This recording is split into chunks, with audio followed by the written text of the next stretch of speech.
Unity of good. Caution in the truth.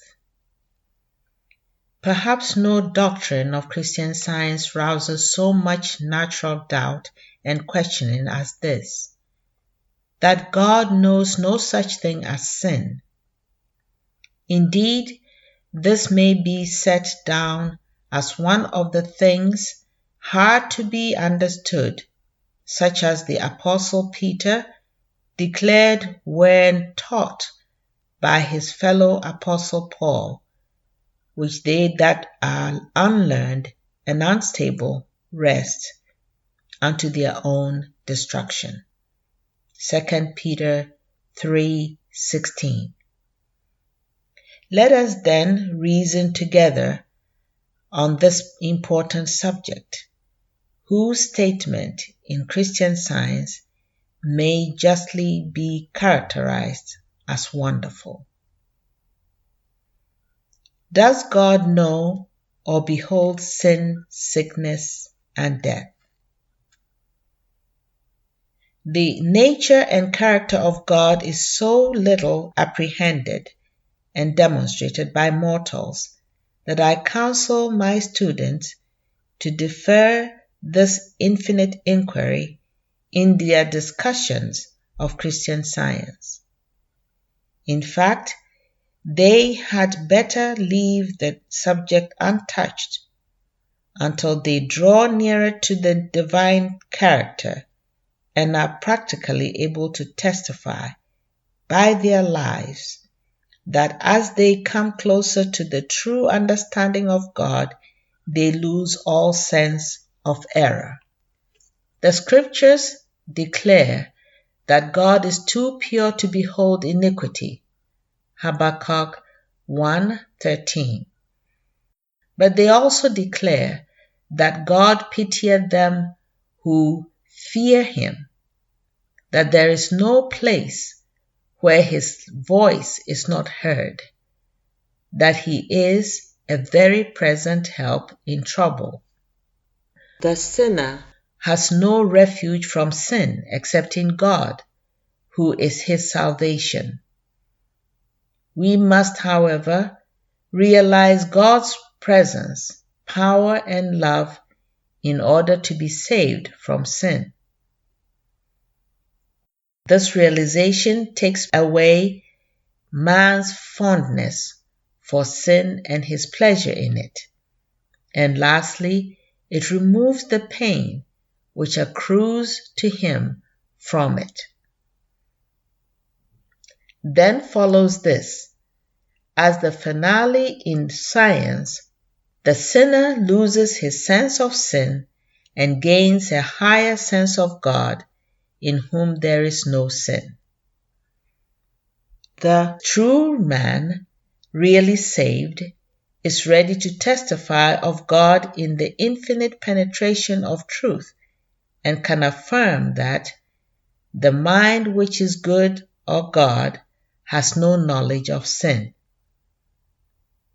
In the same manner, the sick lose their sense of sickness and gain that spiritual sense of harmony which contains neither discord nor disease. According to this same rule in divine science, the dying, if they die in the Lord, awake from a sense of death to a sense of life in Christ, with a knowledge of truth and love beyond what they possessed before, because their lives have grown so far toward the stature of manhood in Christ Jesus that they are ready for a spiritual transfiguration through their affections and understanding. Those who reach this transition called death, without having rightly improved the lessons of this primary school of mortal existence, and still believe in matter's reality, pleasure, and pain, are not ready to understand immortality. Hence they awake only to another sphere of experience, and must pass through another probationary state before it can be truly said of them, "Blessed are the dead which die in the Lord." They upon whom the second death, of which we read in the Apocalypse, Revelation 26, hath no power, are those who have obeyed God's commands and have washed their robes white through the sufferings of the flesh and the triumphs of spirit. Thus, they have reached the goal in divine science by knowing Him in whom they have believed. This knowledge is not the forbidden fruit of sin, sickness, and death, but it is the fruit which grows on the tree of life. This is the understanding of God, whereby man is found in the image and likeness of good, not of evil, of health, not of sickness, of life, not of death. God is all in all. Hence He is in Himself only, in His own nature and character, and is perfect being or consciousness. He is all the life and mind there is or can be. Within Himself is every embodiment of life and mind. If He is all, He can have no consciousness of anything unlike Himself, because if He is omnipresent, there can be nothing outside of Himself. Now, this self-same God is our helper. He pities us. He has mercy upon us and guides every event of our careers. He is near to them who adore Him. To understand Him without a single taint of our mortal, finite sense of sin, sickness, or death is to approach Him and become like Him. Truth is God, and in God's law, this law declares that truth is all and there is no error. This law of truth destroys every phase of error. To gain a temporary consciousness of God's law is to feel, in a certain finite human sense, that God comes to us and pities us. But the attainment of the understanding of His presence through the science of God destroys our sense of imperfection or of His absence through a diviner sense that God is all true consciousness. And this convinces us that as we get still nearer Him, we must forever lose our own consciousness of error. But how could we lose all consciousness of error if God be conscious of it? God has not forbidden man to know Him. On the contrary, the Father bids man have the same mind which was also in Christ Jesus, which was certainly the divine mind, but God does forbid man's acquaintance with evil. Why? Because evil is no part of the divine knowledge. John's Gospel declares, 17:3, that life eternal consists in the knowledge of the only true God and of Jesus Christ, whom He has sent. Surely from such an understanding of science, such knowing, the vision of sin is wholly excluded. Nevertheless, at the present crude hour, no wise men or women will rudely or prematurely agitate a theme involving the all of infinity. Rather will they rejoice in the small understanding they have already gained of the wholeness of deity, and work gradually and gently up toward the perfect thought divine. This meekness will increase their apprehension of God, because their mental struggles and pride of opinion will proportionately diminish. Everyone should be encouraged not to accept any personal opinion on so great a matter, but to seek the divine science of this question of truth by following upward individual convictions, undisturbed by the frightened sense of any need of attempting to solve every life problem in a day. Great is the mystery of godliness, says Paul, and mystery involves the unknown.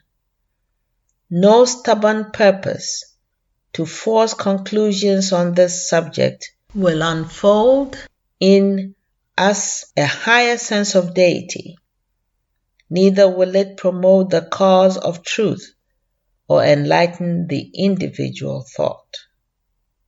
Let us respect the rights of conscience and the liberty of the sons of God, so letting our moderation be known to all men. Let no enmity, no untempered controversy spring up between Christian Science students and Christians who wholly or partially differ from them as to the nature of sin and the marvelous unity of man with God shadowed forth in scientific thought. Rather, let the stately goings of this wonderful part of truth be left to the supernal guidance. These are but parts of thy ways, says Job, and the whole is greater than its parts. Our present understanding is but the seed within itself, for it is divine science, bearing fruit after its kind. Sooner or later, the whole human race will learn that, in proportion as the spotless selfhood of God is understood, human nature will be renovated, and man will receive a higher selfhood derived from God, and the redemption of mortals from sin, sickness, and death be established on everlasting foundations. The science of physical harmony, as now presented to the people in divine light, is radical enough to promote as forcible collisions of thought as the age has strength to bear. Until the heavenly law of health, according to Christian Science, is firmly grounded, even the thinkers are not prepared to answer intelligently leading questions about God and sin, and the world is far from ready to assimilate such a grand and all-absorbing verity concerning the divine nature and character as is embraced in the theory of God's blindness to error and ignorance of sin. No wise mother, though a graduate of Wellesley College, will talk to her babe about the problems of Euclid. Not much more than a half-century ago, the assertion of universal salvation provoked discussion and horror, similar to what our declarations about sin and deity must arouse, if hastily pushed to the front while the platoons of Christian Science are not yet thoroughly drilled in the plainer manual of their spiritual armament. Wait patiently on the Lord, and in less than another 50 years, His name will be magnified in the apprehension of this new subject, as already He is glorified in the wide extension of belief in the impartial grace of God, shown by the changes at Andover Seminary and in multitudes of other religious folds. Nevertheless, though I thus speak, and from my heart of hearts, it is due both to Christian Science and myself to make also the following statement. When I have most clearly seen and most sensibly felt that the Infinite recognizes no disease, this has not separated me from God, but has so bound me to Him as to enable me instantaneously to heal a cancer which had eaten its way to the jugular vein. In the same spiritual condition, I have been able to replace dislocated joints and raise the dying to instantaneous health. People are now living who can bear witness to these cures. Herein is my evidence from on high that the views here promulgated on this subject are correct. Certain self-proved propositions pour into my waiting thought in connection with these experiences, and here is one such conviction, that an acknowledgement of the perfection of the infinite unseen confers a power nothing else can. An incontestable point in divine science is that because God is all, a realization of this fact dispels even the sense or consciousness of sin and brings us nearer to God, bringing out the highest phenomena of the all mind.